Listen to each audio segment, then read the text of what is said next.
This is the Volvo XC60 and it's a little bit like Bjorn from ABBA because it's been around for a long time now, but it's still looking really good. It's hardly aged.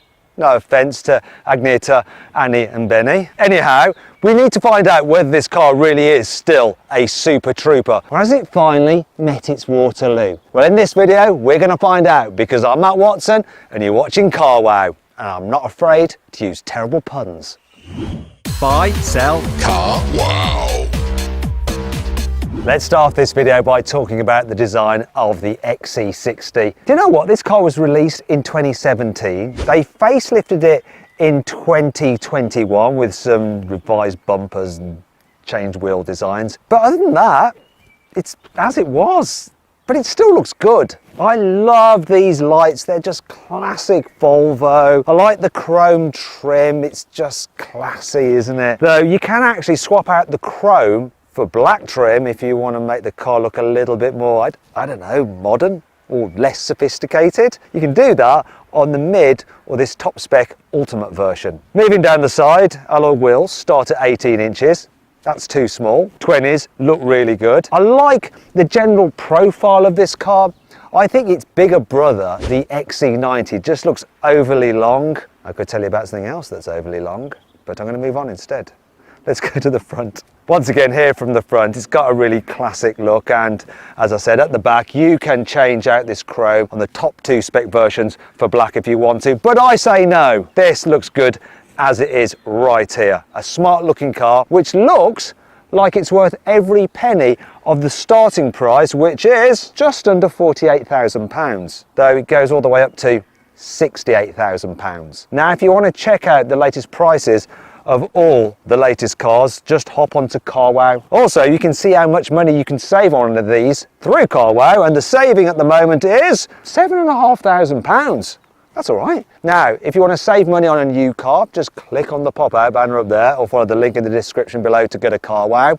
And you can also now sell your current car through Carwow as well. All you have to do is upload some photos, give a brief description, then dealers all across the country will bid on your car. Now, if you want to do all that at a later date with no clicky click click, just simply Google "Help Me Carwow" and we will help you change your car. The inside of the XC60 hasn't really changed much over the years. In fact, I had one in the early days of Carwow as my daily driver.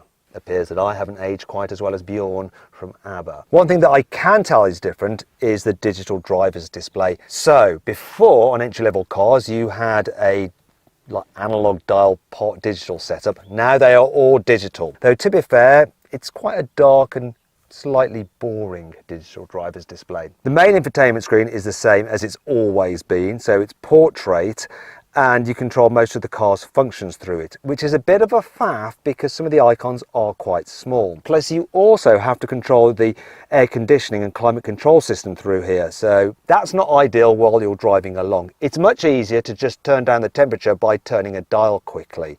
One thing I do like about the infotainment system though is that, look at this, you have Google Maps, you even have Waze, and if you want to run your phone off it, of course, you've got Apple CarPlay and Android Auto, though they are both wired and not available wirelessly like they are in a Mercedes GLC. In fact, I think the Mercedes has a better infotainment system. If you want to see my full in-depth video review of that car, just click on the pop-out banner up there in the top right-hand corner of the screen. Follow the link in the description. What I can't fault about this car though is the general design and quality. So all these materials feel quite expensive. Ooh, it's soft touch all the way down there. And I particularly like the wooden inlays here. Apparently, it's driftwood. Anyway, let's just check how solid this car is with a classic Carwow center console wobble test. It feels solid. The only thing that feels a little bit cheapy is this hard brittle plastic used for the glove box. Why? However, this car makes up for it because it's got the crystal gear knob. Favourite thing about this car's interior though has to be these wool seats. They are glorious and they're really, really comfortable. Apart from one thing, which I'll reveal a bit later in this video. I can't fault the driving position, which is highly adjustable. Don't know why I said it like that. Look, loads of movement in the steering wheel and in the seat. So if you're someone who likes to sit up very high in your SUV, you can do in this. And that brings me on to practicality. So it's reasonably practical, this car. Got a decent storage area under there with 2 USB-Cs. Under here you have your cup holders, and they will fit big and thinner bottles. You have your wireless charging pad there, which is standard on all models. Your 12-volt socket there if you want to go old-fashioned. You've also got some decent sized door bins down here. Yes, that's me illustrating the decentness. And then the glove box is beyond decent. It's massive. Massive. Get in. Lost it. But look, huge. Yeah, it's a very practical car. Plus, it feels quite spacious inside, and it feels especially spacious if you have the range topping version, which comes with the panoramic glass roof, which does take a little while for the blind to go back. So just bear with me while it does that. There we go. Let's see if it's any good in the back now. Here in the rear, knee room is pretty good. Headroom's good as well. The runners for the seats do eat into the footwell, but because the seats are lifted up on those runners, there's plenty of space for you to actually slide your feet underneath them. Now, when it comes to carrying 3 in the back at once, there is this big hump in the floor, which means that the middle passenger has to straddle it. However, the middle seat is quite comfortable because, as you can see, it's recessed, so it's the same height as the outer seats. When it comes to fitting a child seat, you've got easy access to the Isofix anchor points there. The only problem is that the rear door doesn't open that wide, and the design of this seat back means that it can be quite awkward manoeuvring a seat into place. But once you've got it set up, there's enough room for even a bulky rear-facing seat. Now, some other things to note are you have an armrest here with hidden cup holders, which is good. There is some through loading there, but you have to open it from the other side in the boot. But maybe I can do that. Do a reach around. Everyone loves a reach around. Where is the bloody thing? There we go. Look. Yeah, done. Also, you have some nets here on the seat backs for storage. The door bins are a reasonable size. You can take larger bottles. You've also got 2 USB-Cs there, and on this particular range topping version, heated outer seats in the back. Nice. There is one thing missing from this car that you do have on an Audi Q5, and that's the ability to slide the seats in the back forward and backwards and recline them. Now, if you want to see my full in-depth video review of the Audi Q5, click on the pop-out banner up there or follow the link in the description below. Now let's check out the boot. All XC60s come with a power-operated tailgate, as standard. The boot capacity on the normal version is 483 litres. The plug-in hybrid, its boot capacity is 15 litres less because of the batteries. That's not much of a difference. Now, when you compare it to the German competitors, they start off with 550 litres for the normal versions, but the plug-in hybrids, their batteries actually take up about 100 litres of space. So this is the bigger boot if you're going for the plug-in hybrids. They're the smaller boot if you're going for one of the normal ones. Anyhow, look, there is no lip to lift things over, so you can slide items in and out very, very easily. You've also got some useful tie-down points there and there.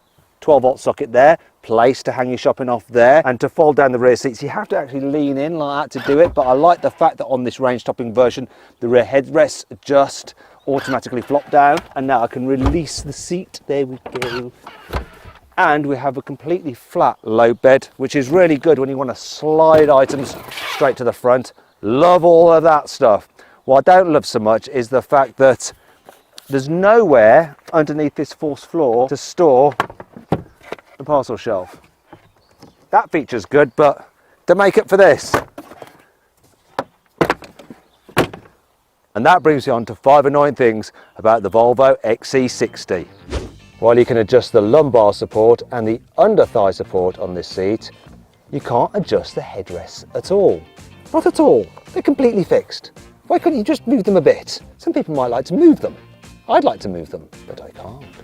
According to the speeder, the top speed of this car is 130 miles an hour. But that is a lie, because Volvo has actually limited the top speed of all its cars to 112 miles an hour, which is 180 kilometers an hour. Shouldn't be a problem for most people, but let's say if you do need to go quicker, you can't. And all this car's competitors can go quicker. And it's probably going to be especially annoying if you're German and you drive on the Autobahn, because the BMWs, Mercedes and Audis will just whiz past you. If you go underneath the bonnet, say to fill up the screen wash, and you let the bonnet go, you actually see that it's hard to reach. I'm not sure, I'm at average height, 179 centimetres, which means most people will have to shut this car's bonnet this way.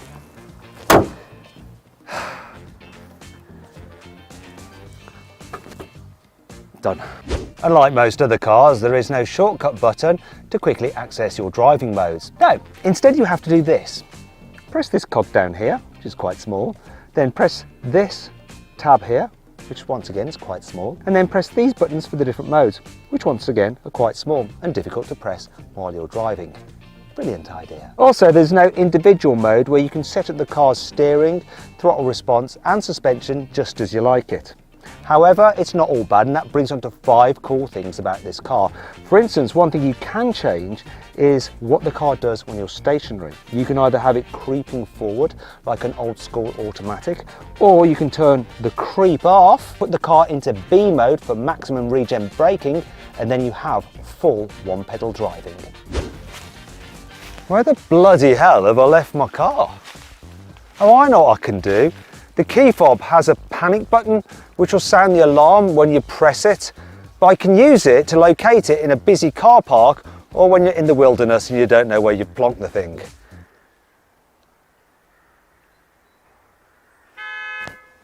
Ah, look, there it is. Brilliant. I can drive home now.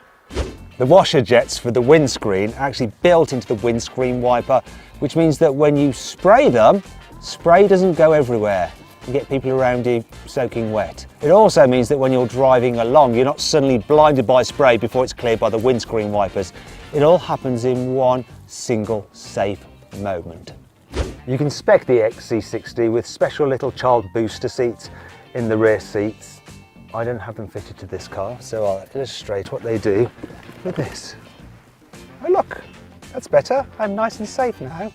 If you get the range-topping ultimate version of the XC60, it has air suspension, and you can actually lower the car down on its air suspension by pressing a button to make it easier for your old dog to jump into the back. Another good thing about this car is the towing capacity, which is pretty decent for a plug-in hybrid. So it's 2,250 kilos, which is 250 kilos more than the towing capacity of the BMW X3, the Mercedes GLC and Audi Q5 plug-in hybrids. Big win for Volvo. You can get the Volvo XC60 with a 2-litre diesel engine with 197 horsepower, or a 2-litre turbo petrol engine with 250 horsepower. Then there's 2 plug-in hybrids. The first one has 350 horsepower and this one has 455 horsepower. The plug-in hybrid versions have a 14 kilowatt hour battery pack, and they have an electric only range of up to 48 miles. And it'll take you about 3 hours to charge them fully on a normal homebox wall charger. Regardless of which XC60 you go for, they all have all-wheel drive and an 8-speed automatic gearbox. Interestingly though, the plug-in hybrids have their electric motor on the rear axle. Ooh, fancy. Anyhow, which version of the XC60 would I go for? I'm going to configure my favourite one, the engine and trim combination, using CarWow. Now if you want to see exactly which version I went for and the saving through CarWow, just click on the pop-out banner up there or follow the link in the description and the pinned comment. Anyway, now let's see what it's like to drive. Right, I'm going to start off by testing the XC60 in town, and the first thing I'm going to do is go into my driving mode, which is faff, go into pure EV. It's hard to do even at slow speeds, and now electric only mode, which is perfect for just cruising around in silence in towns or villages. So the electric only range is supposed to be 48 miles. Not sure that it is, but you can actually drive up to 87 miles an hour in electric only mode. Tell you the truth, it's fairly relaxing to drive. The steering is light, like I can do it one-handed. One-fingered even. Can I do it with my little finger? Just about. Should probably stop doing that. The suspension, well, this one has the upgraded air suspension and it's generally okay over bumps. The versions without air suspension feel a little bit firmer, One thing I'm going to test now is the turning circle. It's actually very, very good on this car. 11.4 meters. This is quite a tight space to do this in, but will I get round? Will I get round? Let's go to the camera setting. Cameras, cameras, cameras. I need you. Okay. Come on. Come on. Come on. Whoa! This guy better watch out, man. He's getting into his car. Little does he know that I'm like just centimeters from his bumper. But we are free and good to go. That's really, really maneuverable. Now, this being the hybrid, you have regen with your braking. So the first part of your braking is basically charging the battery. And sometimes in cars, that can feel a little bit grabby, unnatural when you transition from that regen braking to normal friction brakes. But on this, very smooth. I like that. In fact, I'm going to go into full hardcore regen mode now, which means that when I lift off, I can actually stop the car. So driving around town, if you're planning ahead, you shouldn't have to touch the brakes unless it's an emergency. Tell you what is good, all-round visibility. I've got the seat quite low. I'm going to jack it up a bit so I get a slightly better view over the bonnet, but I can't fault in any way, shape or form the view out the big door mirrors, and great view out the back, huge rear window. I like that. Anyway, let's go into hybrid mode because I want to see what this is like when I'm going quicker. So now the engine will kick in and it will just decide what to do for maximum efficiency. Okay, now I'm going to do the classic carwow in gear, no, not in gear, kick down acceleration test. So 40 miles an hour, joining the motorway or whatever, into accelerate to overtake, floor it. Bit of a delay there, but whoa.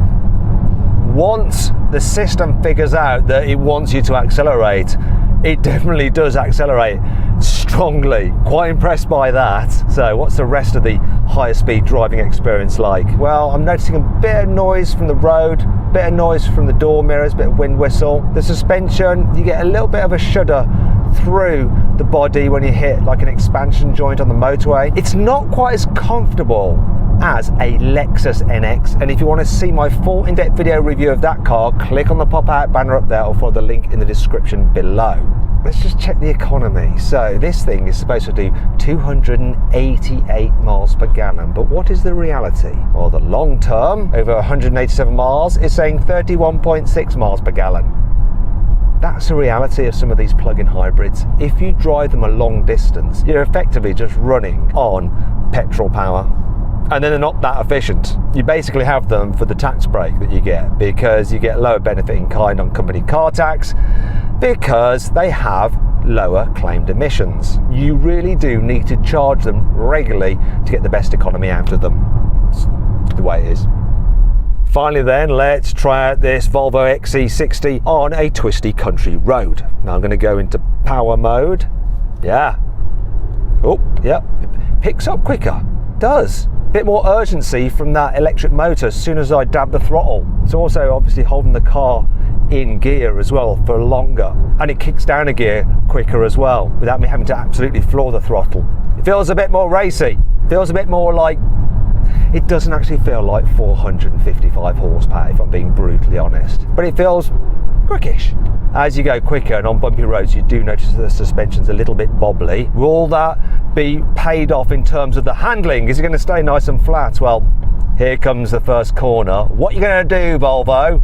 Are you going to just topple over? Don't topple. Actually, it's all right through the bends. The steering feels pretty accurate, but I can notice it does lean a bit more than I expected in the bends. A bit more than I expected based on how firmish the suspension is. You're probably misunderstanding me that it's like a firm car. It's not. It's just not quite as like really soft and soggy as you'd expect a Volvo to be. Grip's all right around the corners though. I think it's quite a decent balance of overall comfort and handling. It's not quite as good overall as something like a Audi Q5 in terms of that comfort and handling balance, but it's still pretty blooming good. Volvo says that this 455 horsepower XC60 should do 0 to 60 in 4.6 seconds. Let's see what it really does. Here we go. That feels pretty rapid actually. Not quite 4.6. Quick. Really quick actually, but not quite as quick as they said.